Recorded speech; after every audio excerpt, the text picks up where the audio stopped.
Et nous passons à la suite. J'espère que vous avez bien réussi vos rituels. Je pense qu'ils étaient plutôt sympas. Et voilà. Si vous avez bien réussi vos rituels, ça veut dire que vous avez bien travaillé, que vous avez bien fait vos devoirs. Et je suis très fier de vous. Continuez comme ça. Alors, ensuite, nous allons passer maintenant au français. On va découvrir, vous vous rappelez, la dernière fois, on avait étudié un texte en entier, enfin presque en entier. C'était l'histoire d'un meurtre qui avait à Paris, d'une personne qui était tombée de la tour Eiffel. Et il y avait une fille qui avait été témoin du meurtre, elle avait pris la scène en photo, on lui avait pris son appareil photo, etc. C'était une histoire un peu policière. Maintenant, on va découvrir une autre histoire policière, mais qui se passe à une autre époque.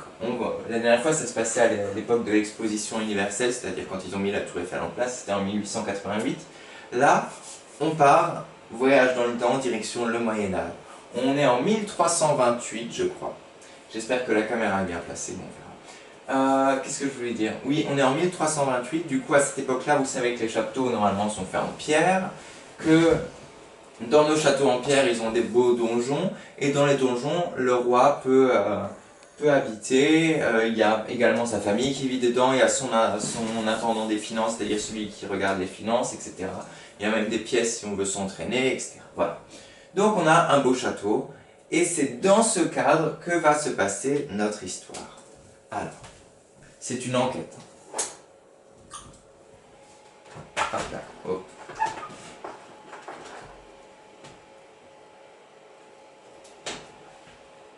J'aurais dû me préparer avant.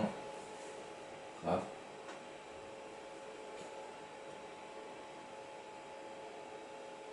Ok. Alors. Je vais donc vous laisser du temps pour lire le texte bien en entier parce qu'il y aura plusieurs questions. Voilà. Je regarde juste encore. Ah oui, j'avais juste oublié de faire quelque chose. Je le fais maintenant. Hop. Et on va l'enlever. J'ai juste gardé l'étrange visiteur. Et voilà. C'est bon, on reprend. Ok. Alors. Petite explication rapide. Vous savez ce que c'est qu'un écuyer? C'est une étape pour devenir chevalier. On est d'abord page, puis on devient écuyer. Ça veut dire qu'on a le droit de porter les armes de son seigneur. Ensuite, voilà. Ensuite, on fait la cérémonie de l'aboubement, c'est-à-dire vers 20 ans, et puis on peut devenir chevalier. Ensuite, un copiste, c'est quelqu'un qui, à l'époque, ils n'avaient pas d'imprimante. Hein. Il fallait copier pour avoir, imaginons que quelqu'un veut avoir une copie d'un livre. Et on peut pas aller, si on peut aller à la bibliothèque, mais justement, il faut qu'il y ait quelqu'un qui puisse copier les livres, recopier chaque ligne, chaque ligne, chaque ligne. Et cette personne, c'est un métier qui copie des lignes très rapidement, et c'est un copiste. Voilà. Du coup, il recopiait, recopiait, recopiait les livres. C'est pas passionnant comme activité, peut-être. Un maître d'armes, c'est dans le mot. Hein. Maître, c'est quelqu'un qui va enseigner quelqu'un. Il va enseigner quelqu'un pour les armes, c'est-à-dire il va l'aider à combattre, l'apprendre à combattre, etc. La silhouette c'est, par exemple, quand on voit la forme de quelqu'un, son corps, mais que c'est pas très net, on voit juste sa silhouette. Voilà, on voit pas ses yeux, ou la silhouette, ça peut aussi être l'ombre. Par exemple, là, vous voyez ma silhouette. Voilà. Et le donjon, vous savez ce que c'est, bien sûr. Ok. Vous allez avoir plein de questions, alors je vous conseille de bien lire ce texte aussi. Faites des schémas pour mieux pouvoir vous organiser. Même sur votre feuille de brouillon, vous pouvez voir le personnage, c'est ensuite il va retrouver ensuite il y a des gens qui arrivent, etc., etc. Faites des petits schémas comme ça avec des flèches. Vous pouvez même mettre des lieux. Moi, ça peut aider à bien se souvenir du texte, à bien analyser le texte.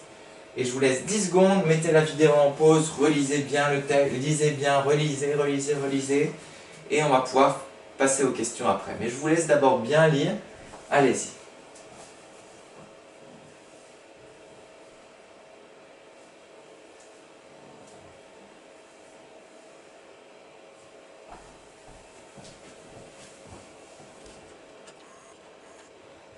Je vous fais un petit zoom aussi.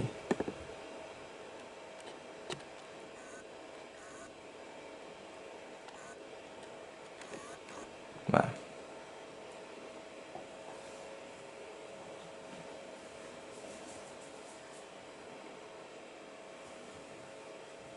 Ok, on va pouvoir passer à la suite. Alors, j'enlève le texte, normalement vous l'avez bien vu. Si vous avez encore besoin de le relire, vous pouvez mettre la vidéo en arrière ou regarder le dossier des exercices. On est bon. Je vais retourner le tableau, il y aura donc des questions. Prenez pendant ce temps votre cahier du jour, voilà, ouvrez-le. Vous pouvez noter la date si vous ne l'avez pas déjà fait, mais normalement c'est déjà fait. Voilà. Hop. Tada. Alors je suis content parce que d'habitude on fait ces tests de lecture à l'oral. Là, vous allez vraiment pouvoir me montrer ce que vous valez, mais à l'écrit avec des vraies bonnes questions. Alors, une enquête au château, c'est le nom de l'histoire. On aura la suite. J'aimerais bien vous lire la suite, peut-être en silence on lit, de cette histoire cet après-midi. On verra si j'ai le temps. Alors, du coup le titre est Une enquête au château. Faites attention, il y a des questions pièges. Hein. J'aime bien vous mettre des questions pièges, vous me connaissez. Il y a des questions qui ont l'air simples mais qui ne sont pas simples.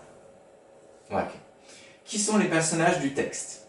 Là vous mettez, si vous avez tous les personnages, vous avez tout juste, vous mettez 6 points sur 6. À quel âge Guillaume a... Là j'ai oublié, je fais une petite erreur. Avec quel âge? On ne peut pas dire. C'est une préposition. Voilà. À quel âge Guillaume est-il devenu écuyer? Ok, vous savez ce que c'est écuyer. Si vous avez juste, vous mettez 2 sur 2. Combien y a-t-il de paragraphes dans le texte? Paragraphe, c'est ça le signe. Paragraphe, on rappelle que c'est des gros paquets de texte. Voilà. Que sait-on d'Aymar? 3 points. Pourquoi Pierre et Guillaume redescendent le donjon? Redescendent le donjon? Oui. Pourquoi Pierre et Guillaume redescendent vers le donjon? C'est mieux. Ah. Pourquoi Pierre et Guillaume redescendent vers le donjon? Et enfin, question préférée, trouve quel personnage est derrière le pronom. Un pronom, on s'est rappelé que c'est quelque chose qui sert à remplacer le nom. Par exemple, on ne va pas dire, je sais pas moi, Pierre, on va dire il à la place de Pierre. On ne va pas dire par exemple cette lampe, on va dire elle. Ou par exemple celle-ci, pour parler de, je sais pas moi, de quelqu'un, bah voilà. C'est quelque chose qui remplace le nom principal. Et vous vous rappelez du signe des pronoms, c'est ce grand triangle. Mon feutre ne marche plus, mais c'est pas grave, son grand triangle violet. C'est les pronoms. Bref. Du coup, je vous ai souligné les pronoms dans le texte. Hein. Il y a il 1, le premier il 2, le deuxième il faut trouver qui c'est. Il y a le, il faut trouver à qui ça renvoie. Il y a celui-ci, il faut trouver à qui ça renvoie. Et il y a l'étrange visiteur. Voilà. Et tout ça, bien sûr, c'est un exercice un peu compliqué, il est sur 5 points. Et tout ça, vous additionnez, et ça vous fait une note sur 20. Voilà, comme finalement on s'entraîne, ça c'est vraiment le type d'exercice que vous pouvez avoir au collège. Hein. Plusieurs questions avec des points, et puis l'enseignant va vous mettre 6 sur 6, 2 sur 6, 2 sur 2, etc. Et à la fin, vous avez une note sur 20. Parce qu'au collège, tous vos exercices seront notés sur 20 ou sur 10. Et dans votre bulletin, vous n'aurez que des notes de 0 à 10. Voilà, de 0 à 20. Voilà. Je vous laisse faire ce travail, ça va vous prendre un peu de temps, mais c'est super intéressant et ça va vous apprendre plein de choses, je pense. Et ça va faire une bonne révision. Très bon travail à tous. Vous pouvez mettre la vidéo en arrière pour avoir le texte de nouveau. Je vous ai mis un petit zoom en plus. Et voilà. Allez-y, vous pouvez noter le titre dans le cahier du jour et commencer. Et nous, on se retrouve tout de suite pour d'autres aventures.